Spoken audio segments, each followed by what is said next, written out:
أعوذ بالله من الشيطان الرجيم. بسم الله الرحمن الرحيم.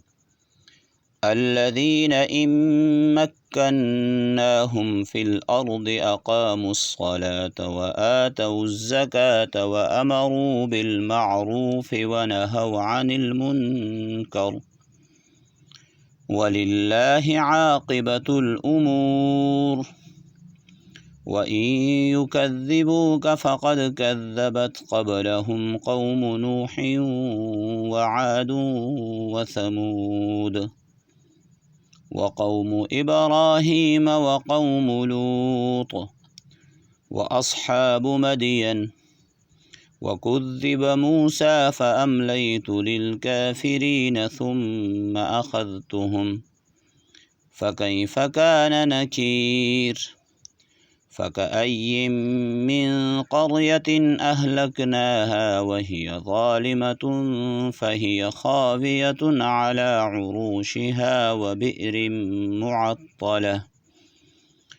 وبئر معطلة وقصر مشيد. أفلم يسيروا في الأرض فتكون لهم قلوب يعقلون بها أو آذان يسمعون بها فإنها لا تعمى الأبصار ولكن تعمى القلوب التي في الصدور.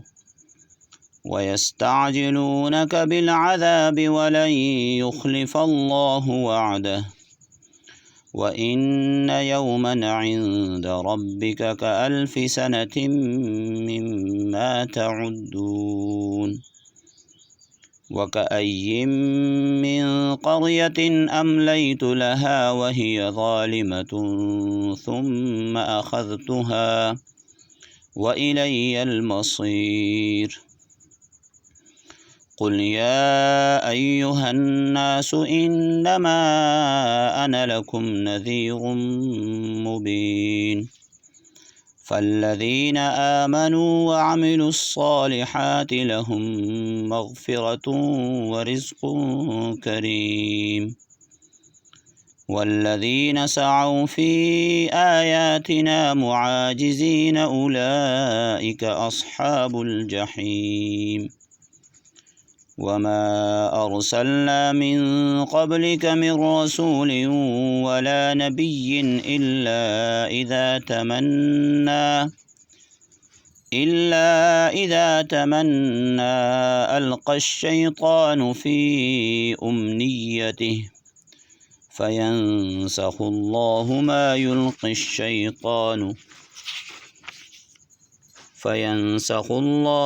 يلقي الشيطان ثم يحكم الله آياته والله عليم حكيم.